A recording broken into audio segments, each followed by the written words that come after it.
Welcome, friends, to the How To Heretic. I'm Uncle Mark. I'm Uncle Dan. I'm Uncle Doug. And this is your user's guide to life on the outside. That's right. Leaving religion is your first step into a larger, better world. But it can also be a scary world. Things work differently now. Never fear.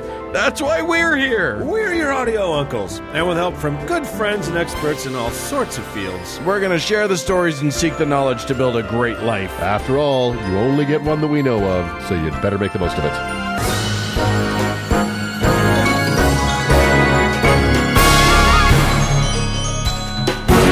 Guys, hello. To who?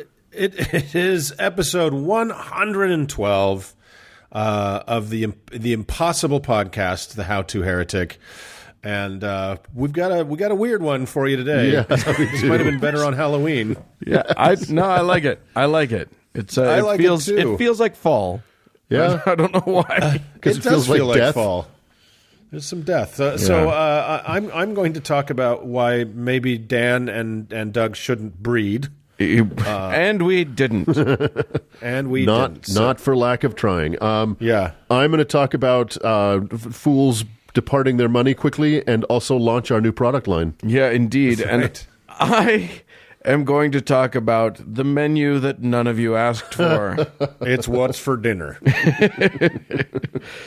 Wow, we're playing it mysterious on this one. So and we have an important announcement to make, don't we? That's right. Don't we, Uncle Dan? We do, very much so. So we are helping out with one of the most amazing charity drives in the heretical podosphere, and that is the Vulgarity for Charity drive. This is something that the guys over at Scathing Atheist and Cognitive Dissonance have been doing for a few years now.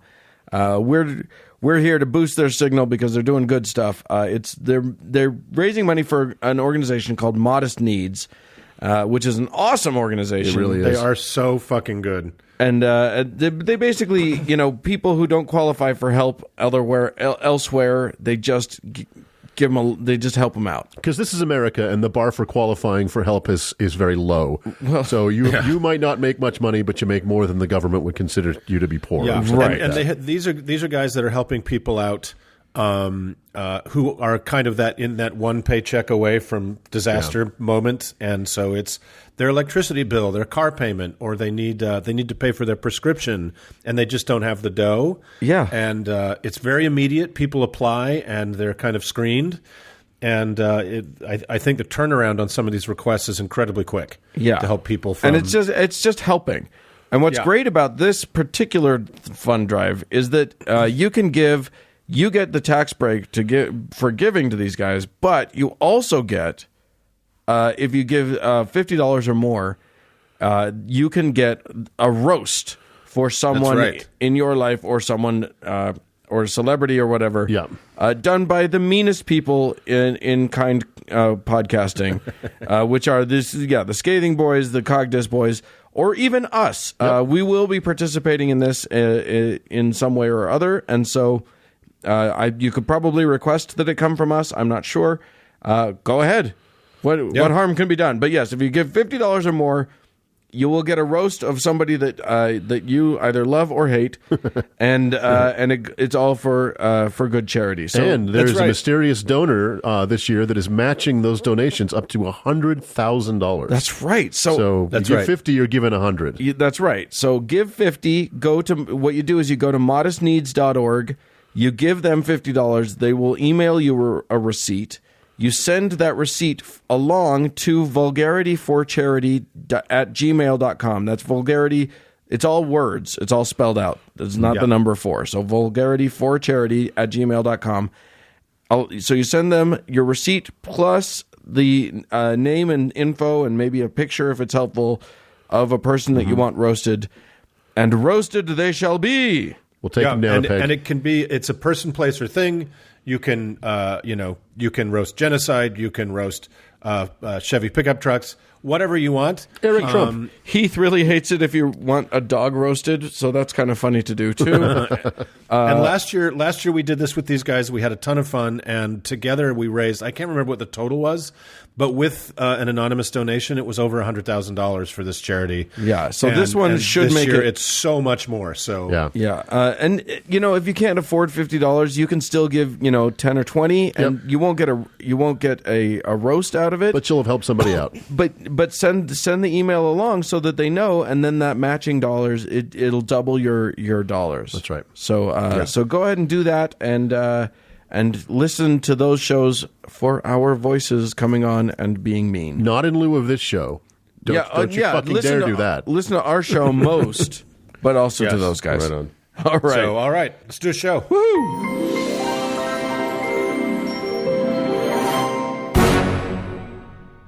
Hey, Uncle Doug. Uncle Dan.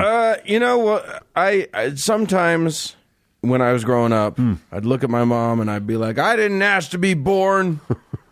And it's true. That is a fact. Yeah. I did not, in fact, ask to be born, unless you go by the Mormon theology, in which case I did. You did.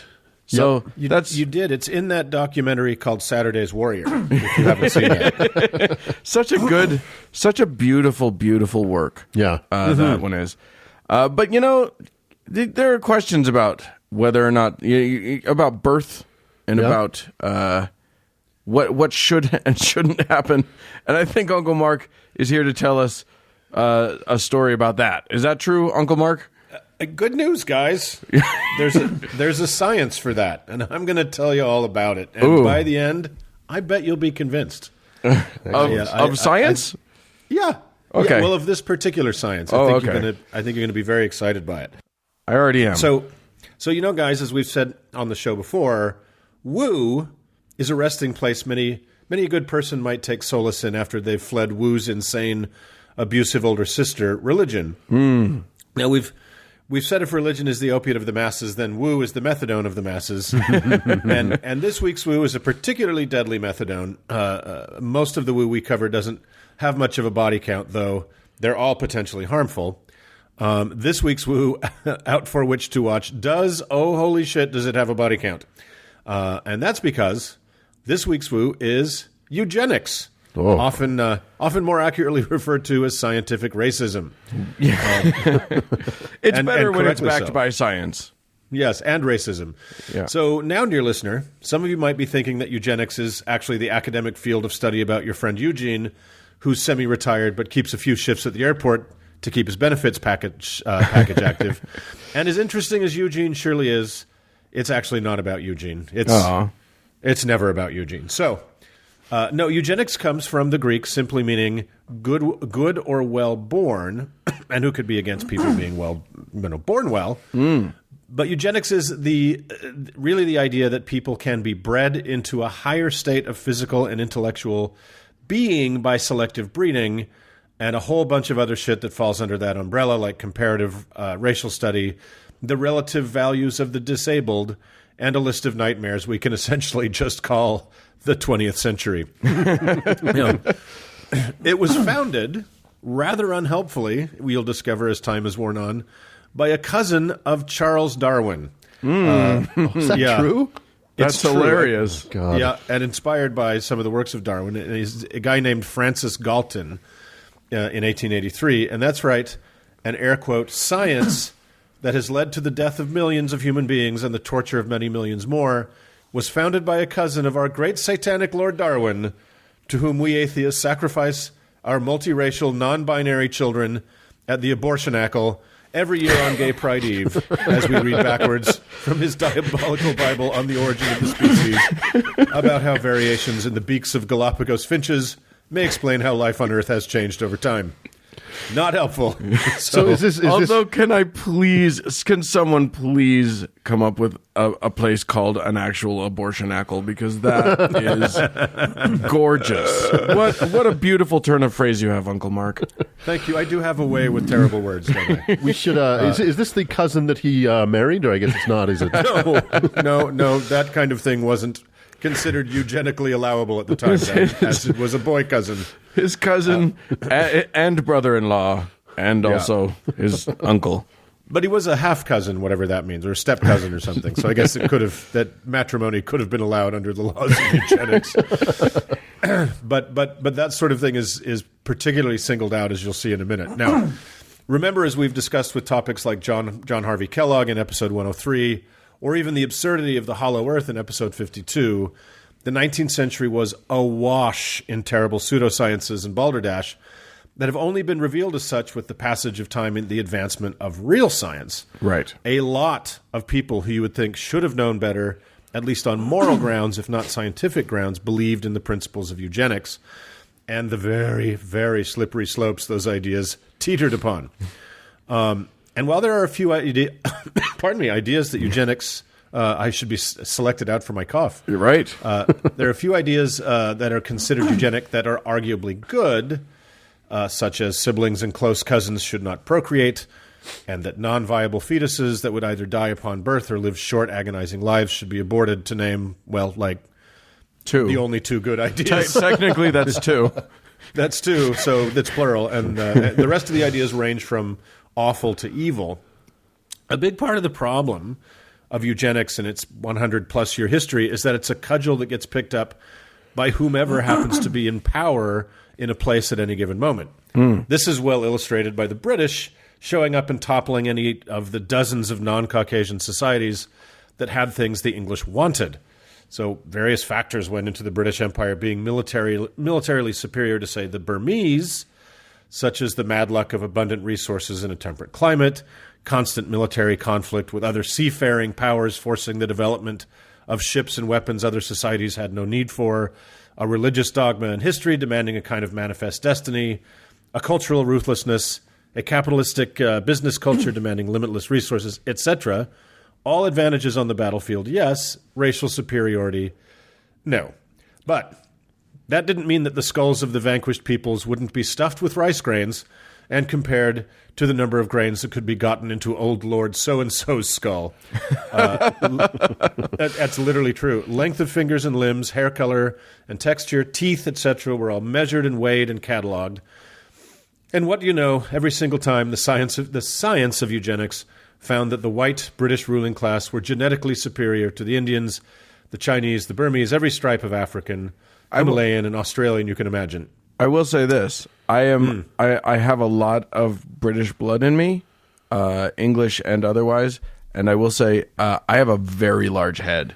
So your head is we could get all the rice in your head. My rice grain factor is through the roof. Well, that may not be true. You have a very large head. I have a large outside of my head. We don't know how big your skull is. We don't know. Right. The cavity inside clearly holds a minuscule little brain. Yeah. And as I know from many times when I've hit my head, there's a lot of padding between the two. You've got a football helmet underneath your skin. Yeah, exactly. Yeah, you could be thick of bone. I am. I am indeed. So, of course, when you understand that eugenics was a conclusion in search of confirming data, you come to realize the house always wins. A quick thought experiment. If we can assume that the genetically superior of any given society come to rule it, you have quite a bit of surprising research ahead of you about, say, the histories of the ruling classes of Egypt, Spain, England, just to name a few. Remember one of the things eugenics got right? Don't fuck your cousins. That puts to bed the argument that royalty is superior to the rest of us. Right.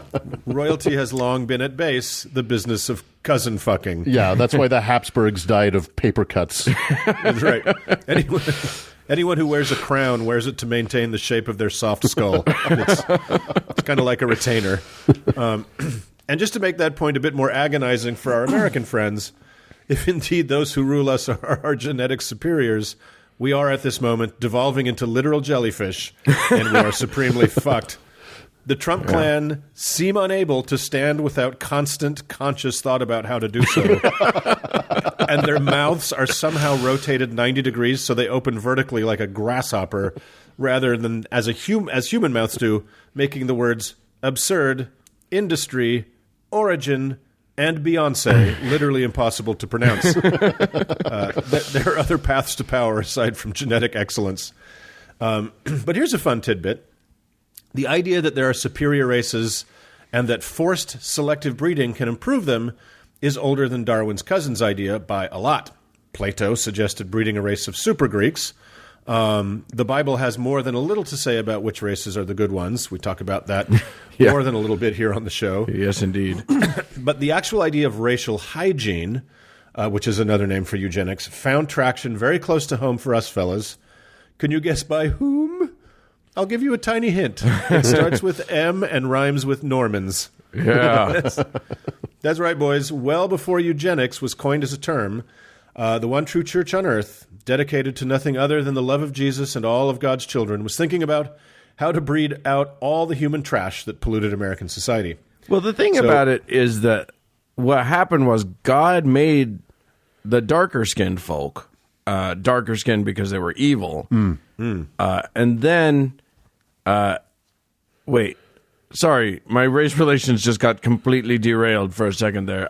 It must be ipso facto from that they are inferior people and therefore should be somehow eugenicsed out, right? Eugenicsed? Like, isn't that Eugenified. the only Yes. conclusion that one could come to? It makes sense. Let me have soon-to-be Mormon apostle George Q. Cannon explain to you from the pages of his very own Mormon newspaper in 1857 exactly your point. Experience has long since taught mankind the necessity of observing certain natural laws in the propagation of animals, or stock will denigrate and finally become extinct. But strange to say, in regard to the human animal, these laws, except in certain particulars, are more or less disregarded in these latter days. The inevitable consequence is the race is degenerating. Oh, no! New diseases are introduced, while effeminacy and barrenness are on the increase. And worse than all, this evil condition of the body has its effects upon the mind. Strong start, he continues. Yeah. Doubtless it is and ought to be the duty of legislators and conservators of our race to introduce such regulations and laws and enforce them as are best calculated to develop our physical nature. A well-formed, healthy, vigorous race should be the end sought. The ancient Spartans acted upon this policy, and the happy result was the production of a nation of the noblest men and women the world ever saw. No diseased and effeminate person was permitted to marry and curse the world with a tainted offspring. I love The children of the entire republic belonged to the government, which appointed competent persons to superintend their physical and mental training. And when the fit time arrived, they married them as they saw fit, keeping constantly in view of the improvement of the race. A malformed man will have malformed mind. A well-developed intellectual brain will produce a philosophic mind. And then I'll finish up. He's got a great conclusion here. True and effective reform must begin in the marriage bed. License to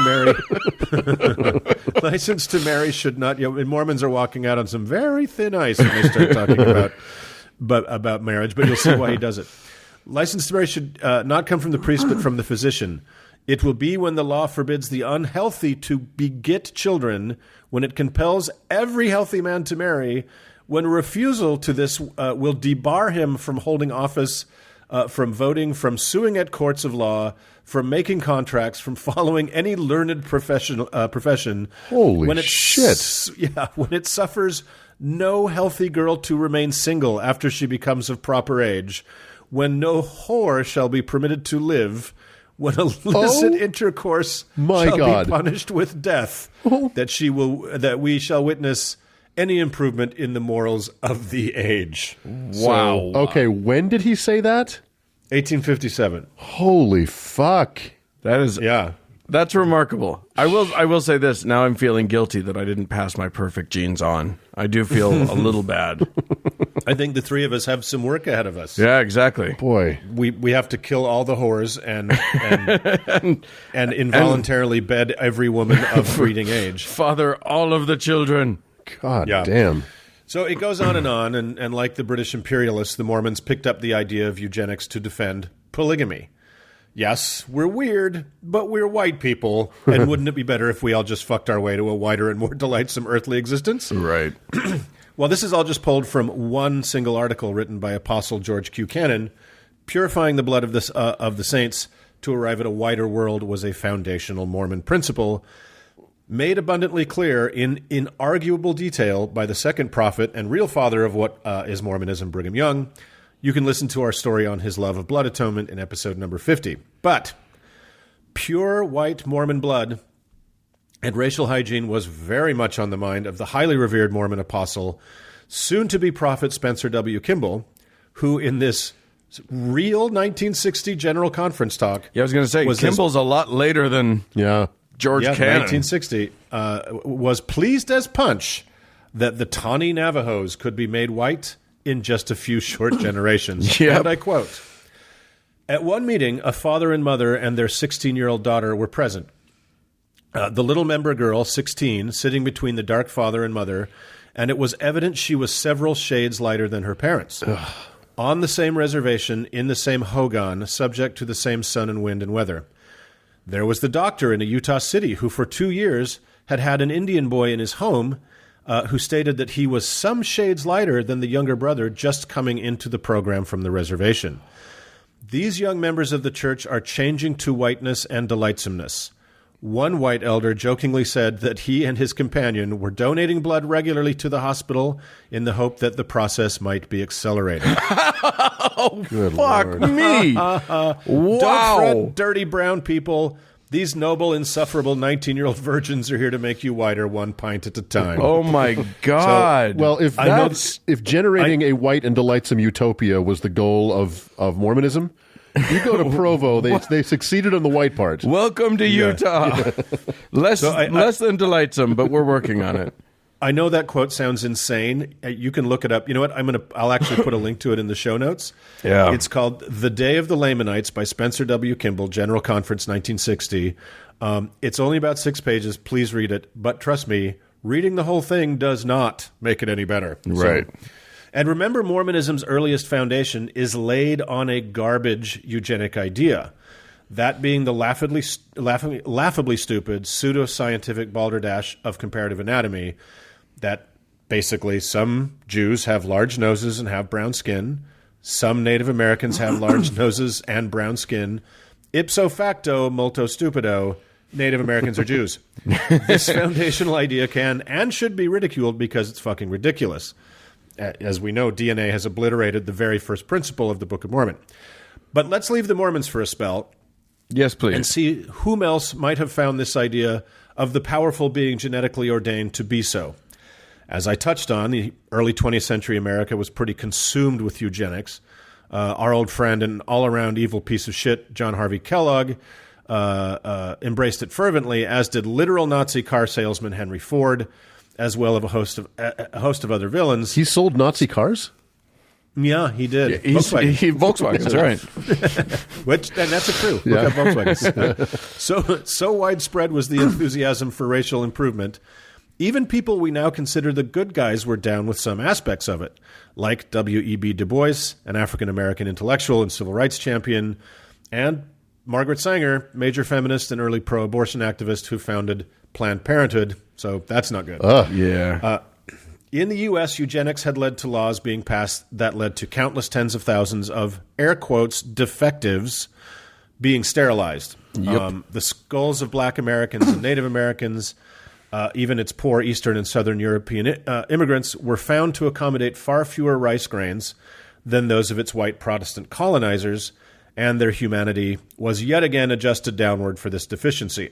The handicapped, the mentally ill, garden variety criminals, and the just plain poor were sterilized without consent as a matter of course. This was, by the way, just made illegal in prisons in California in 2014. What? The state of California was still sterilizing people involuntarily in prisons as late as 2014. Were they still doing it, or was that just when it was made illegal? They were, because it was still it wasn't like the mass program it had been, but it was still doing when people were put under for different kinds of surgeries. They'd wake up with, sterilized. Oh my God! You know what? Yeah. I will say this: it's a tempting road to go down when you see some real dickheads, like when you see the Trump family. Yeah, the idea of forced sterilization is a tempting one at its heart. Yeah. I get the temptation there. Well, Dan's on the record now. decidedly pro-eugenics. I did not see that coming. I don't think I said that. I think I managed to avoid saying that though it's true, I think I didn't say it. He is bedeviled by the size of his head. Listen, you small grain rice bastards. I'm the one who knows. Some eugenics proponents even advocated gas chambers to eliminate, air quotes, defectives. Wow. Yes, in the United States in the 1920s. Luckily, it's cooler, larger heads prevail. Yes. So all this exciting new activity in the field of might making right in America was being closely watched overseas. One particular place that had a strong interest in prepackaged proof of the superior rice storing capacity of big white heads was, shocker, 1930s Germany. And in fact, one very interested German was being funded in his research on the subject by none other than the venerable Rockefeller Foundation's eugenics program. His name was Dr. Joseph Mengele. Oh, my God. Yeah, this is just a nightmare, right? So this may come as a shock to some, but a tremendous amount of the groundwork that led to the German Holocaust and its still ongoing echoes was done right here in the US of A. The American displacement and extermination of our native population, the semi-slavery of Jim Crow and forced segregation and lynching of our black citizens, and of course our ideas about race, intelligence, and human worth were all very inspiring to a frustrated watercolorist who had big dreams and a small mustache. That's right. Hitler literally name-checked American racial brutality as a major inspiration for him. Yeah, that sounds about right. Hitler and his Make Germany Great Again crowd took to eugenics like John Harvey Kellogg took to cutting the tips off of little boys' dicks. They could not get enough of it. So if you have the stomach for it, you can go online and find Nazi eugenic charts and propaganda. And as it always was, the, quote, evidence was designed to support a conclusion. So blue eyes and blonde hair, straight little noses and freckles are considered superior. Traits common among Eastern European Jews were consciously selected to be charted as genetically inferior. You know, it was almost as if the game was rigged because it was. What's always shocking to me about that fact is this whole worship of the blonde-haired, blue-eyed, perfected German kid. Yeah. Like, you look at Hitler, Right. and he was very much not that. The short, poncy, greasy, Dark-haired, yeah. dark-eyed, like Jewish fellow. Yeah. Right? So, yeah, well, I think we're discovering in the world in the 21st century that the leaders aren't necessarily held to the same rules that their subjects are, right? So weird. A quick aside, but a seriously critical one. The Nazis, just like their American counterparts who were super psyched about eugenics, were not atheists. Not even a little. Yeah. No. Nazism was an evolving blend of very conservative German Catholicism, the rabidly anti-Semitic Protestantism of native son Martin Luther, and, thanks mostly to really super bad guy Heinrich Himmler, a sprinkling of Norse neo-paganism that really put the wind in the master race's sails. Yes, they were superior because they were motherfucking white and currently in charge, but they were in charge because the gods, those being Yahweh, Jesus, and Odin, had built humanity thusly. Right. And they had good old Yankee science with the backing of the Rockefeller Foundation, Henry Ford, the U.S. Indian Health Service, and the U.S. Department of Health, Education, and Welfare, with a big technological lift from IBM to prove them right and doom millions to death because of eye color and rice grains. And this is where we all chant USA, USA, USA. So, You're going to force me to go home and throw out all my IBM products just to boycott pretty that. much. Yeah. And Volkswagen and Hugo Boss, and we'll keep going. Yeah, exactly. So the unpleasantness of World War II and the nightmare of junk science of eugenics are all gone now, I'm happy to report. Except that, no, they are not. In fact, because of the very fine people at 4chan and 8chan, Breitbart, InfoWars, Fox News, and every other uncleanable corner of the internet where slime can fester, racial hygiene is back as an idea for America's forgotten white Christian majority who are experiencing 12 million Holocausts because you just can't say fag like you used to could. So President Trump, who on camera has bragged about his, and I'm quoting, good German blood, has given new life to the 101st Mom's Basement Battalion of keyboard commandos to emerge from their subterranean ramparts, bravely don khakis and polo shirts, buy torches normally used for joyful backyard parties, and shuffle around small towns screaming, "Jews will not replace us." Pale, slightly out of breath, exhilarated by the sudden terror of not knowing where their next juice box would come from. These genetic also-rans are just the latest part of the beautiful dream that white people are superior. They were given hope by being called very fine people by another flaccid, mediocre accident of history who daily proves there is nothing genetically superior to whiteness. Except orangeness. Yeah, exactly. And President Good German Blood's super buddy, Jeffrey Epstein, who is, for one reason or another, dead, tried to engineer did you guys know about this? Yeah. He tried to engineer a eugenic sexual slash birthing slavery system where no fewer than 20 selected women at a time would be carrying his seed, since humanity could not exist without a clone army of billionaire pedophiles to guide it. Yikes. He was so brilliant and so determined in this eugenic mission, he wanted both his head and penis frozen upon his death. This is a true, but was such a fucking genius, he didn't realize that what men make more versions of themselves with is in their balls. Right. Not their saggy dick or their bloated head, which, as we know, is really only useful for storing the most rice. So thank you, pretty white Jesus, for the white billionaire pedophile geniuses that watch over us as we sleep. So that's eugenics, fellas, a scientific racism to support the claims of whatever race happens to be in charge at any given moment. Oh my God, it's so not okay. Here's what's funny though. You've been in this whole report been taking it for granted that people will understand why it's not okay. And I think that one of the things about eugenics is that there are certain aspects of it that feel like that have an appeal. Like, yeah. Well, why shouldn't the strongest people marry the strongest people and then create more strong, like even stronger babies? And right. Why should, isn't that a good thing? Because again, all of this has a sort of a rather tempting flavor to it. You know what I mean? There's the idea of creating better humans seems like something we should all like. Or on the other side of that same coin, when you see, a typical a large family with lots of young kids throwing temper tantrums in the theater row right behind me, right? You know what I mean? Right. Well, and I even among my friends, I've heard people say, "Well, you guys should have kids because you're smart, and the smart people need to be having kids. We can't just leave it to all of the dumb." And it's just like, you are on a little bit of shaky ground there. Okay, so you get to be the judge of who's dumb and who's smart, right? That's awesome. That's kind of what we do for a living. Yeah, well, shush. Well, but I will say this: even our own heroes, heroes. I'm not declaring this person to be one of my heroes, but even guys like Dawkins, Richard Dawkins, who's he's a genetic biologist by trade. Someone needs to take away his Twitter account because at one point he tweeted that women who find out that they are carrying children with Down syndrome should all abort. Ooh. And it's just yikes. And again, that gets back to the comparative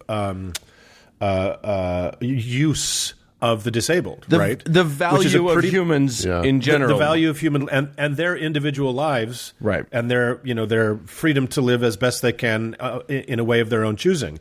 It just says, no, society will decide for you if you're too stupid to live, right, and have a child. And I think if you have worth, we'll figure that out. Don't you worry about it. We'll sort out whether or not. And this is not theoretical. The impetus behind the Muslim ban and the border policy of this country right now are informed by eugenic type thinking, right? Yeah. Trying to keep the country white to prevent the browns from getting too uppity, too mixed in. Yep, it's. Ugh. Yeah, remember when this used to be a melting pot? That was the thought. We were supposed to take in everybody and the heady days of 2015. Right. Yeah, but then we started stuffing skulls with rice, and before you know it, what was supposed to be a fun centerpiece has turned into a nightmare. Well, that's and also a delicious meal for all involved, which maybe that's what we'll get to when I start talking later in the show. We'll see. Yeah. We'll call it Rice a Racist. It'll be great. So it's a delicious treat. The San Francisco treat. Yes, all right, indeed. Well, with that, let's move on. Let's do it.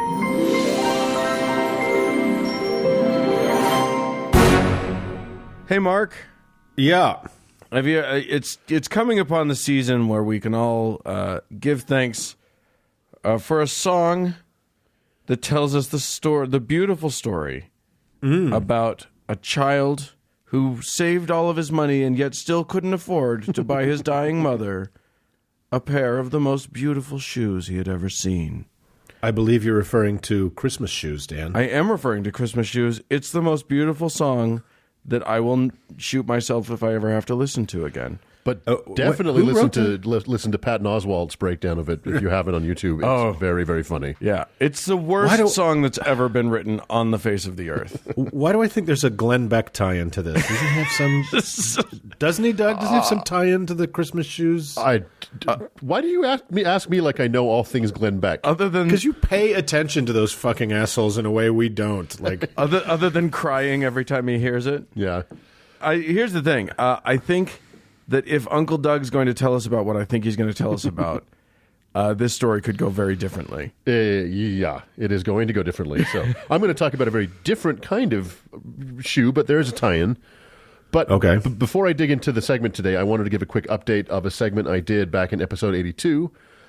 Those of you listening to this podcast around the time it comes out will have probably heard that Donald Trump's spiritual advisor, Paula White, went from being an unpaid advisor to a paid member of the White House staff last week. Oh, so good. That's right. Paula White, who looks like Janice from Dr. Teeth and the Electric Mayhem, got bad surgery and found Jesus. How dare you? How dare you talk about Janice like that? She is being paid by you, the taxpayer. We, of course, here don't pay taxes because the How To Heretic is nothing more than an elaborate tax shelter. I wish. Why we need to do that? Let's see. All our money goes to Soros. Our next Patreon goal is to get a tax exempt status. Cody, cut out the crime from the podcast. I just did there. So he's got a filter. It's an automatic filter. That's why the shows are only 9 minutes long. Right. If you want to know more about this disaster of a human being, go back and listen to our obviously effective takedown of her. And for those of you listening to our podcast in some scorched wasteland in the future, the answer is yes. We knew. We just didn't care that much, so sucks to be you. Yeah. But back in that same episode 82, Uncle Dan talked about the feeding of the masses by Jesus and then his subsequent aquatic stroll. So when I came across this article in Esquire, I couldn't help myself. The article is about a particular pair of shoes designed by Brooklyn-based design company MSCHF called the Jesus Shoes. And when I say designed, I'm being a bit generous. I love that you spelled it out and didn't say the word mischief. Because we're old. Because that's what we do. Well, if you skip vowels, that's how you spell the word. If you skip vowels, we're not saying the word. We're just going to spell it out. That's right. These are, and this is for real, plain pair of Nike Air Max 97s that feature cavities in the soles that are injected with fully blessed holy water from the River Jordan. Ooh. Mm-hmm. They also feature Vatican red insoles that smell like frankincense, a steel crucifix on the laces, and an inscription from Matthew 14:25, which is the verse about Jesus walking on water. Wow.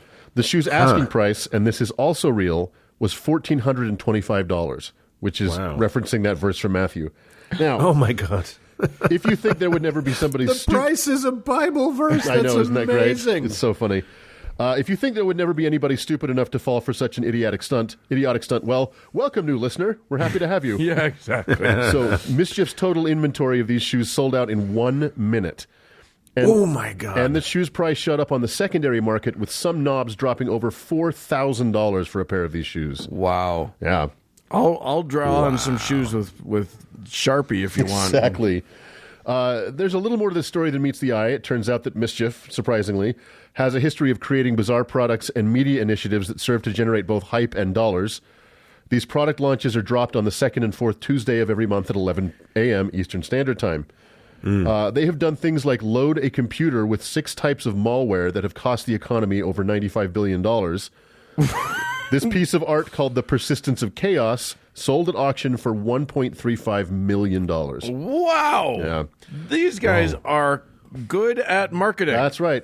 They also created a YouTube channel called Man Eating Food, in which a man will eat whatever is suggested by subscribers.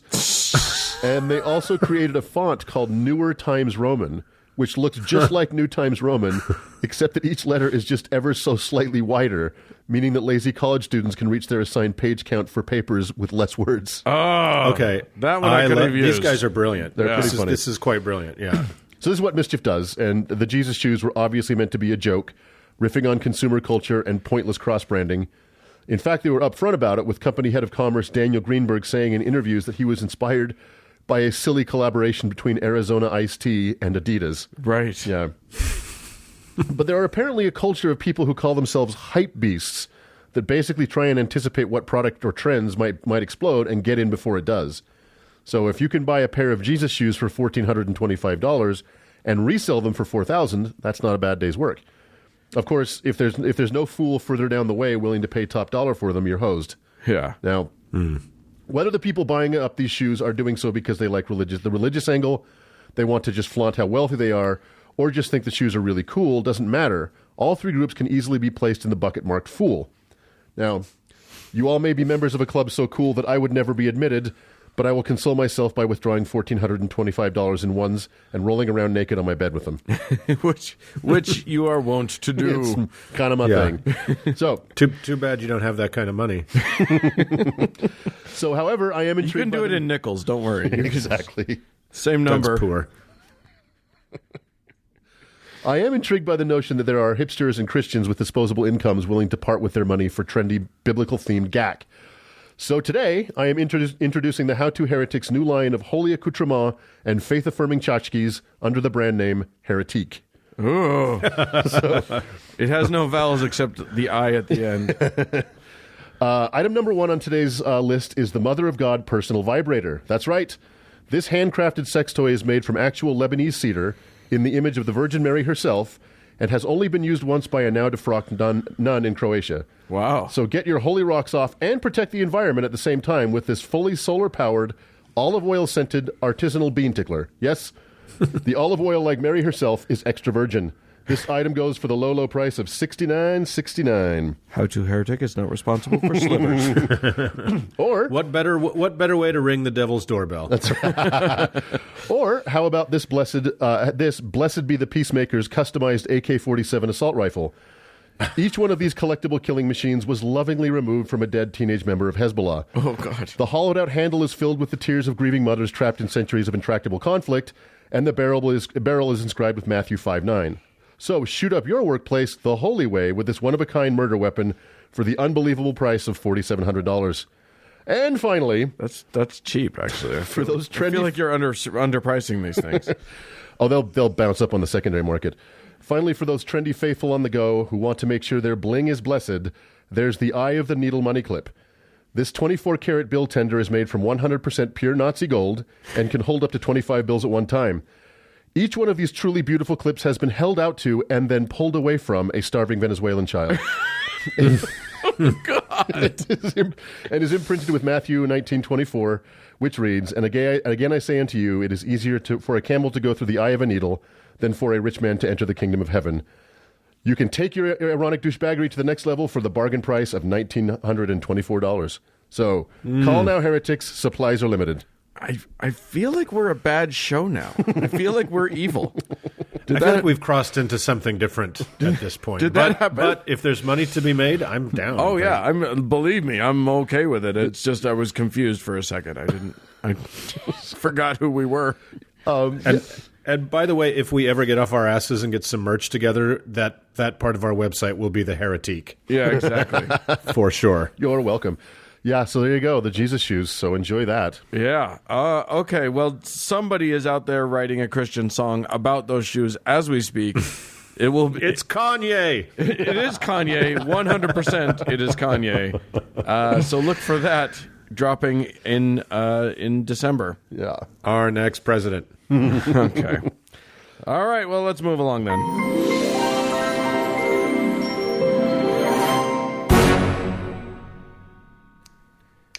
Oh, gentlemen. Oh, are you singing? What are you doing? You got caught me in the middle of a five count there. You're a jet. Yeah, that's right. Oh, Doug, no, don't. Don't. That was bad. You started the snapping, Mark. You can't yell at Doug for that. You've caught me limbering up in my studio. Oh, thank God. That's good. You were wearing your tap shoes earlier. I was wearing my tap shoes earlier. That's a story for another time. Indeed it is.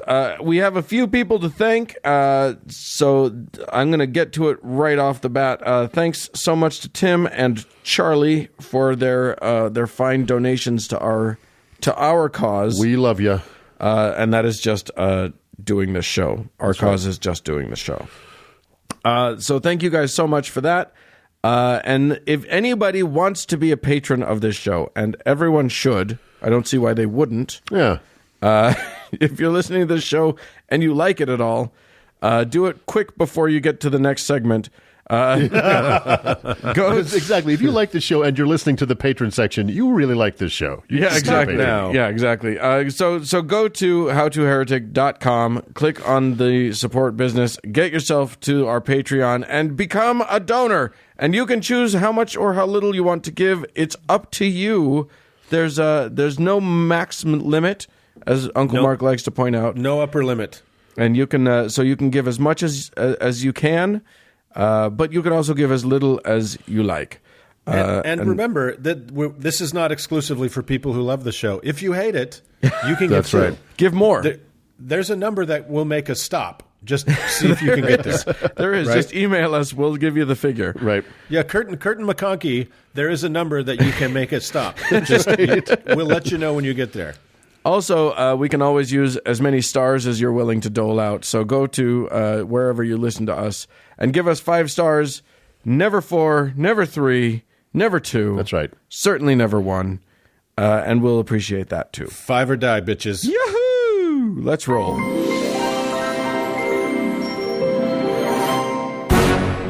Uncle Mark. Yeah. You've known me my whole life, truthfully. Yeah. I mean, I don't like to talk about it, but it's true. Yeah. Only to everyone on a podcast. But we've both been hungry before.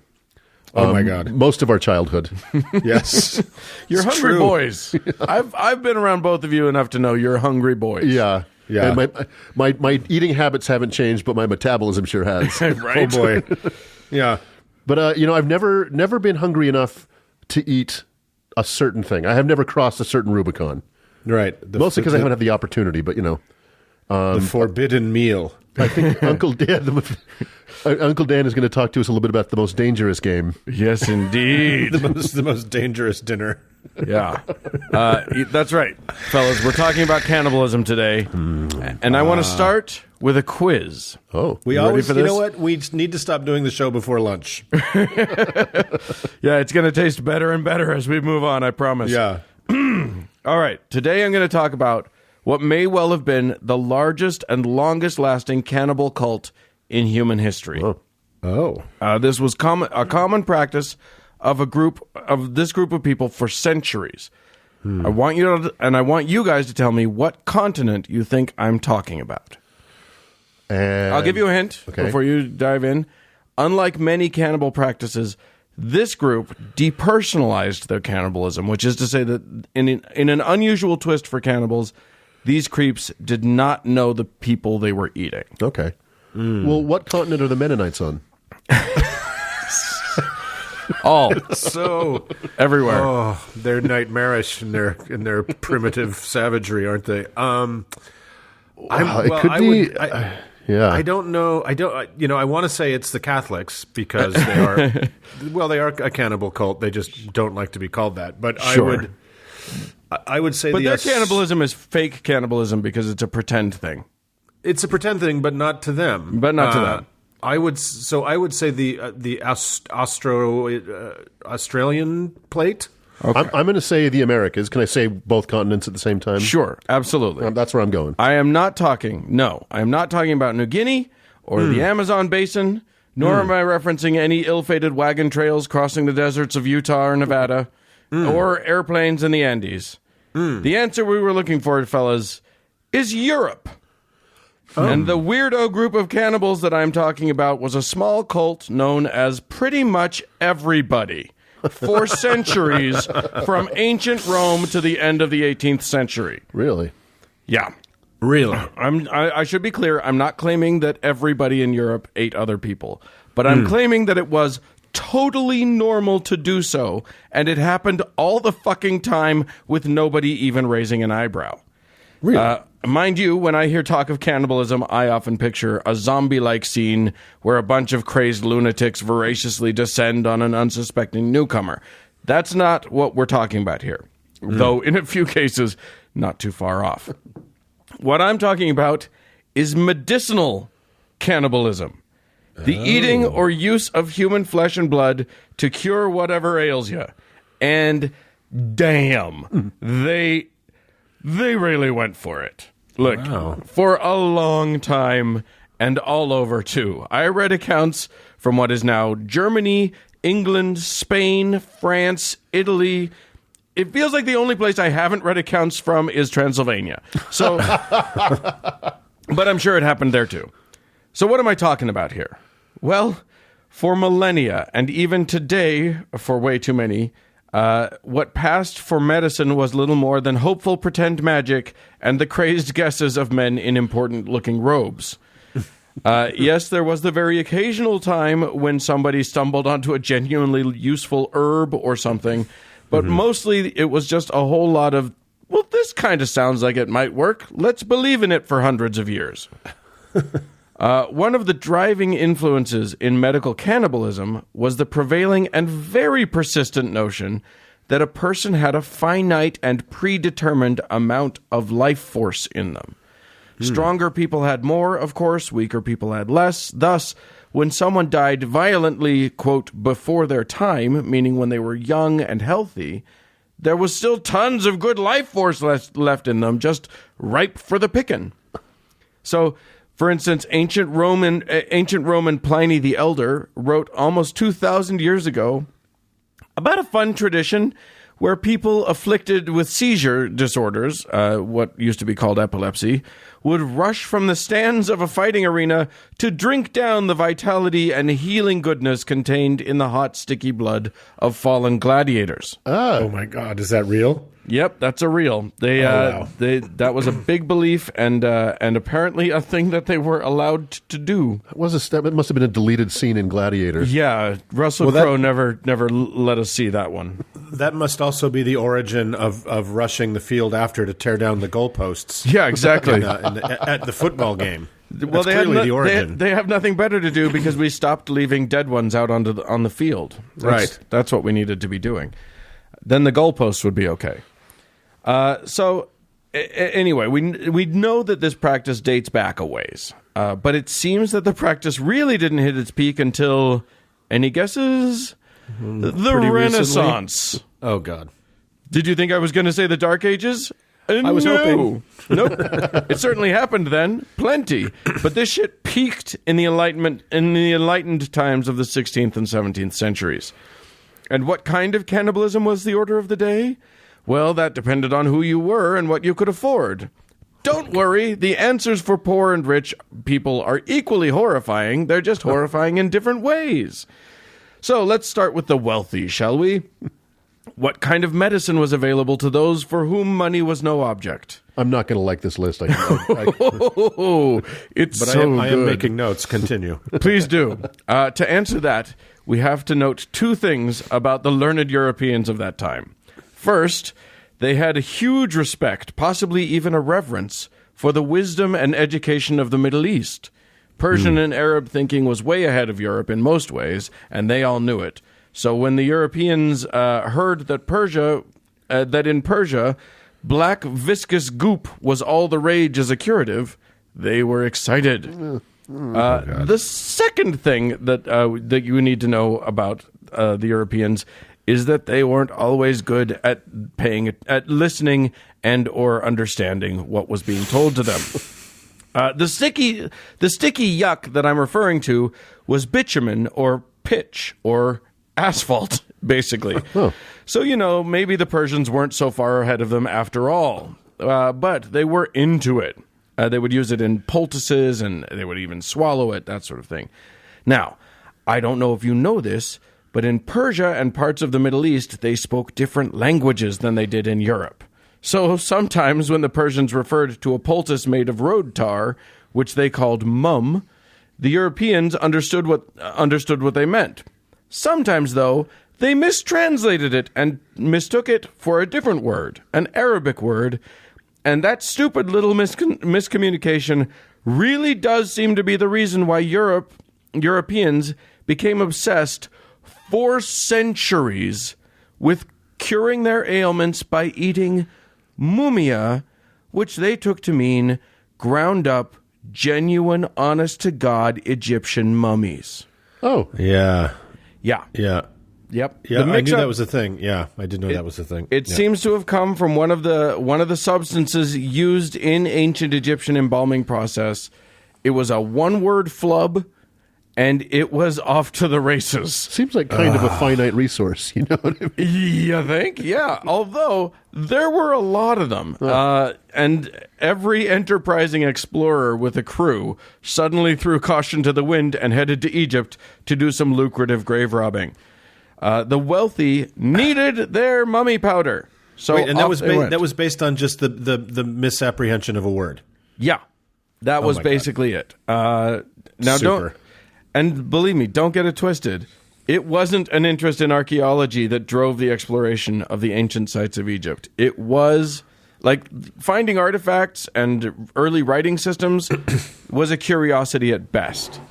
What drove the Europeans to scour the deserts of northern Africa was the desperate desire to eat ground-up 1,000-year-old human bodies. For the health benefits. You know, before I take a full teaspoon of ground-up, desiccated Egyptian royalty, I'm going to check the work and make sure the word was translated correctly. No, you're not. Oh, man. It was just completely rife. Wow. Everyone in Europe. It was the curative of choice for centuries. And so, want to take a guess when I say centuries, I want you to take a guess as to the last year that Merck & Company listed mumia on their price list. It has to be during the Victorian period. It has to be the 1890s. I'll say 1901. 1924, ladies and gentlemen. Jesus Christ. I win by the Price is Right rules. You do win. You didn't go over, so that's good. Here's a mouthful of dust and people dust. Yeah. Oh, my God. But I will say this, as gross as that is, the rich did not stop at eating preserved North Africans.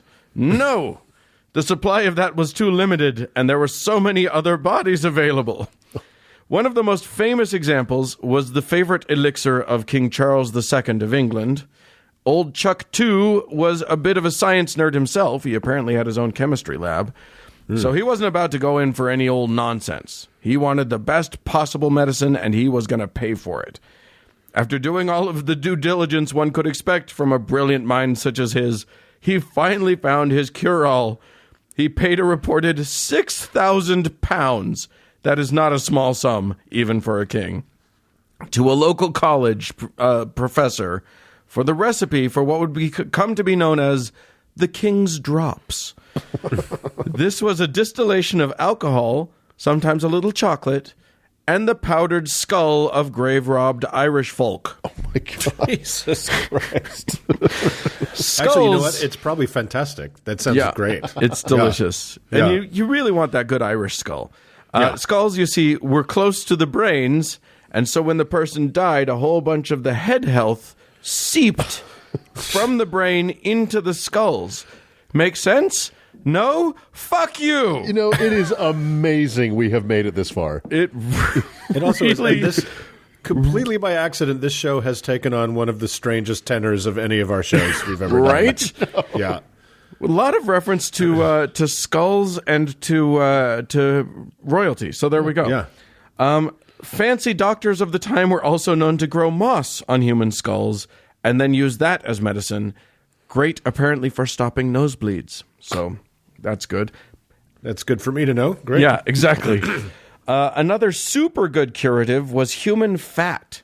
Aside from being where all the good flavor is, fat was, medically magical too. Why am I not healthier? Right? Well, because you've been using it wrong. You've been storing it inside instead of, let's say, rubbing it on your skin to ease your gout, or taking it orally for bleeding or bruising. Not sure how that works, but shut up. I love how we have not renamed gout. Right? It's a great word. It just sounds so like old guy in a castle disease. Old-timey. Yeah, Well, it's like there should be an old illustration of a person with like a big swollen face with a bandage wrapped around their head, looking sad. I did skip a reference to dropsy, so you're welcome. Don't talk about dropsy; it's pretty awful. Anyway, famous physician to the wealthy and powerful, Sir Theodore Turquette de Mayerne, who tended very effectively to the kings of England and France, and also Not his real name. also Oliver Cromwell when kings went out of fashion for that little blip. Yeah. He would kill your pain with a poultice of hemlock, opium, and human fat. Of those three ingredients, I'm pretty sure it was the fat that did the trick. Human fat was such a valuable medicine that collecting it was a big deal. You couldn't just desecrate any body, but if you could get your hands on some good, taken before their time dead folks, and the family wouldn't object, you could charge insane Martin Shkreli-type money for it. I read one account of a battle in 1603 Spain in which an eyewitness reported, quote, "The surgeons of the town went thither and brought away sacks full of man's grease, which they had drawn out of the bodies." Oh. Yes, sir. Oh, yick. Sacks full of man's grease. All I can think of is that scene in Fight Club where they're trying to get that liposuction fat in garbage bags over the barbed wire fence and it breaks. Too bad they were just using it for soap like idiots. They could have been it was eating that medicinal. and fixing their dropsy. And I don't think that the bags in 1603 were waterproof, watertight, right? Well, so you just got this dripping bag of human flesh over your shoulder. yeah, well, Oh, God. you get home what you can. What a time to be alive. Right? Yeah. But battles were not the only place to find bodies to plunder. There was one guy in town who had a pretty steady supply of young bodies and needed the extra cash. That's right, your best source for all the finest human-derived pharmaceuticals was the executioner. Apparently, one of the perks of that job was he got to do whatever he wanted with the bodies of the people he killed. I wonder if that was fantastic. I wonder if that was written up in his benefits package. Yes, indeed. I won't speculate on all of the uses the executioners put those bodies to, but one of the most lucrative was curing the sick and the infirm. Isn't that nice? I love to think of HR explaining that to him. Right. So generally, we're not going to work after dark. The axes are provided. And you get to do whatever you want with the leftovers. bodies. You get to keep the leavings. Right, The exactly. leavings. the bits and bobs once you're done. We don't ask questions. So yes, these state-sponsored killers didn't make much money back in the day, but if you knew how to render the fat and collect the blood from your victims, you had a great little side hustle on your hands. The good stuff went to the local apothecary, who paid top dollar, but there was always demand even for the stuff that the rich folks didn't want. And this is where the poor people come in. Obviously, you're not going to be able to afford a fancy big city doctor. So you could go straight to the source and ask old Boris the hangman what he's got for toothache. And what has he got? If you're lucky, a tooth from a dead guy that you can rub on your tooth or hold in your hand or grind up and eat. Whatever, it's all just bullshit anyway. So maybe your particular hangman will know a good recipe for a jam made of human blood. Here's one from a Franciscan apothecary. First, you got to get some blood from, preferably, and this is a quote, "from persons of warm, moist temperament, such as those of a blotchy red complexion and rather plump of build." Uncle Doug? No, leave it How's alone. your temperament? Feeling moist? Thanksgiving is going to be so weird. Anyway, what you do is you take that blood and you, quote, let it dry into a sticky mass. Then, pleasant, right? Yeah. Then you eat it. From there, quote, place it upon a flat, smooth table of soft wood and cut it into thin slices, allowing its watery part to drip away. When it is no longer dripping, place it on a stove on the same table and stir it to a batter with a knife. When it is absolutely dry, place it immediately into a warm bronze mortar and pound it, forcing it through a sieve of the finest silk. When it has all been sieved, seal it in a glass jar and renew it in the spring of every year. Oh, my God. So get yourself a redhead and get that good ginger blood running. God, where am I going to find a bronze mortar and pet? Like, this recipe's absurd. Well, that's why not everybody gets it. Yeah. If it were easy, everyone could do it. I'd love to see one of those little Facebook videos of how to make a meal for how to do this. Yeah, exactly. Okay, so there you have it. Science. But wait, Uncle Dan, did you say that was from a Franciscan? Yes, little Timmy, I did say that. Lest you think that this was some fringe set of practices, the churches were totally leading the charge on this nastiness. Friars and monks all over Europe were working tirelessly to figure out the grossest violation of human bodies for your consuming pleasure. Ugh. Even while they were looking at similar practices in the savages around the world and condemning them as disgusting primitive monsters. Yeah. Isn't that fun? Ugh. So get out there and get some man's grease, y'all. We're all just fucking apes. Well, it's nightmarish and gross in every conceivable way, but it's not. It's especially in enlightened, air quotes, enlightened Christian Europe. Yeah. But because of their obsession with blood magic, it's hardly surprising, right? That we joke about the Eucharist, we joke about the Catholics being a cannibal cult, but it's kind of a real thing. It came out of practices that were absolutely condoned. Yeah. Like these are common practices that carried forth into the late 1800s and even a little bit into the 1900s. Yeah, and still you can go into Catholic churches all over the world and, where they're venerating the finger bone of Timothy. Mm-hmm. So maybe they're not eating that stuff anymore, but that there are body parts that are considered magical and powerful. And we talked about this when we talked about cephalophory, like the Catholics saints carrying their own heads. Right. How they started making up these stories to keep people from robbing the reliquaries to steal the magical stuff, right? The magical body parts. So this is and I should mention, and this is an interesting correlation that I don't know how this correlates, but like magic, the magic of fingers, of hands, of body parts was a real thing. These executioners that I was talking about would sell you a finger, which you could hang around your neck or hang in your barn to keep you or your animals healthy. I can get you a toe by 3 p.m. You want a toe? I can get you a toe. Yeah, exactly. This is like this kind of stuff. People would run up to a hangman after the person has died, and if they had a particular malady, and hope that because part of the deal is that every time someone touched the body, some of that life force would drain away. So if you got some of the first touch, you got the best stuff. Right. So they would hope that he would like either give you something like fresh blood to drink, or wipe the dead person's hand across your face, and then you get. So yeah, I mean, when I talked about Charles II, but when Charles I was killed, he was beheaded by Oliver Cromwell.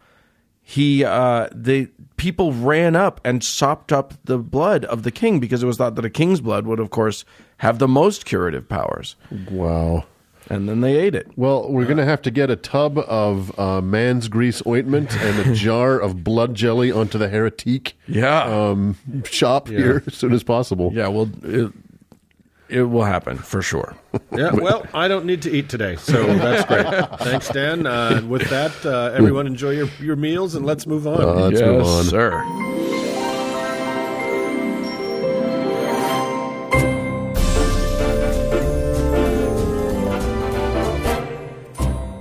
Well, friends, that's it for this week's ghastly show. Hey, if you like to eat people, we'd love to hear from you. Send us all of your pertinent information and the nearest and the phone number of the nearest police officer, and we'll get along with that. You can send those to howto@howtoheretic.com. Or if you get a head full of rice, you can leave us a voicemail at 903-88-HOW-TO, which is 903-884-6986. I'm also on Twitter at HowToHeretic. And thanks to our tasty, tasty patrons. And thanks to the most delicious of all, Cody Layton, for editing the show. And thank all of you for tuning in, folks. Bye, friends. Sorry about the show.